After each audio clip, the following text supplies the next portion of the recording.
quarrels. This engagement of sex engagement somehow can erase some emotional hurt or resentment away, and most of the time it's even used to bring people together in marriages. So there is something about it, worldly, everywhere accepted, and even I'm sure in mammals it happens every time.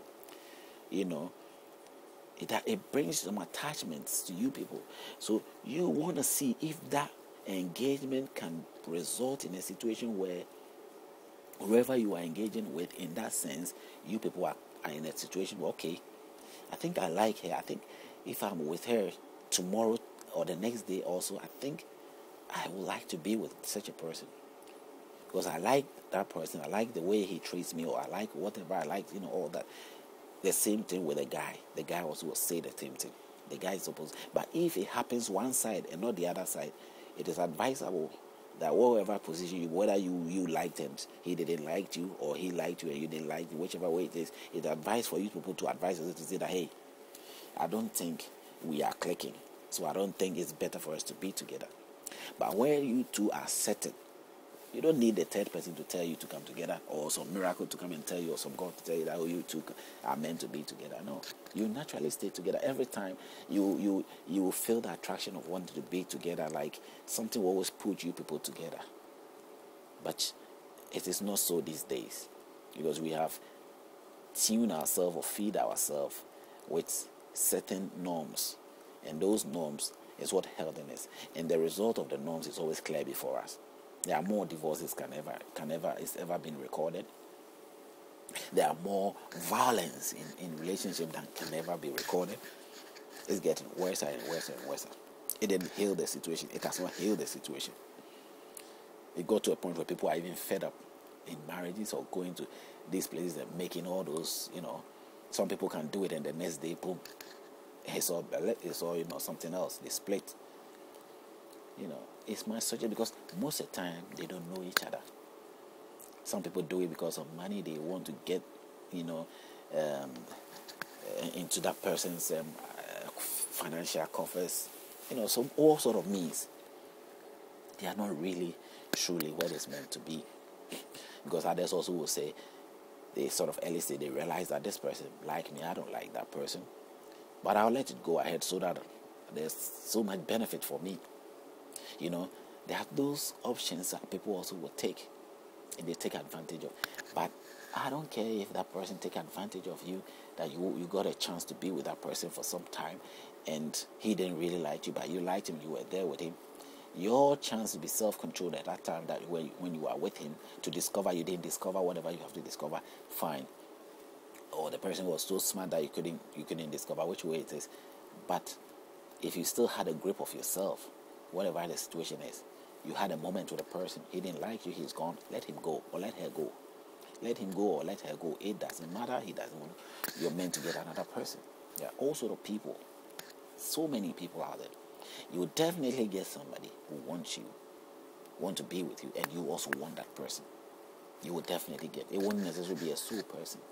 But at the end of the day, even if you lived your life and you never got a person to settle down with, what have you got to lose? Unless you get yourself ballistic because you get angry because you have some norms of life and you believe in what others say. It makes people think of me as what a prostitute. You are being taught as a prostitute because of what you have believed, or you have taught yourself, and how we have culturally and whatever has descended upon us have made us to, made ourselves to become, and we don't sort of realize it. We have ended up in a relationship where we are being struck and frustrated, especially the women's side, being treated badly because they have so much pride. You put the man through so much frustration, and after you are being there, you are not playing your role as you are meant to play.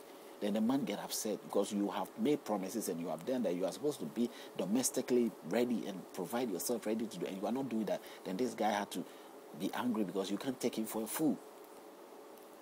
But if that wasn't the case, and there was a respectful approach, or respectful mutual understanding between you two, and none of you hassled each other, why would the guy who even will not dare think about, because you are not some prize that he took or she took, or you took or she took or you took, without with some sort of strings attached to it, or she or he is obliged to sort of serve or present. No. There was that respect. Everybody live his life as an individual human being. You had me, and I had you. And we understand each other, and so in that grounds, I'm living a free life. If I want to go, I can walk out. If you want to go, you can walk out. But we believe that nothing fails within ourselves to walk out of each other, because we liked what we are seeing, we liked what we are engaging in, we are always there. Despite our differences, we still like it. And sometimes we won't even have differences, because when you truly accept each other in that manner with no strings attached and all those cultural whatever demands and whatever, you solely realize that, some people realize that even when they were boyfriend and girlfriend, they were better off than when they got themselves married, because all things have been invited in.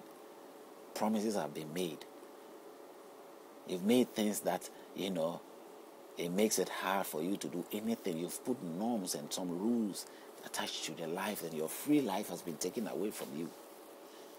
And then now you are struggling because you can't meet that requirement. And obviously you can't meet it because you didn't need it. You didn't need those things. You needed room to maneuver, room to live. But you have narrowed that room by going through all those processes. And that is what it is. These are the problems that we are having. These are some of the major problems. Give it a go. I mean, you don't need to give it a go.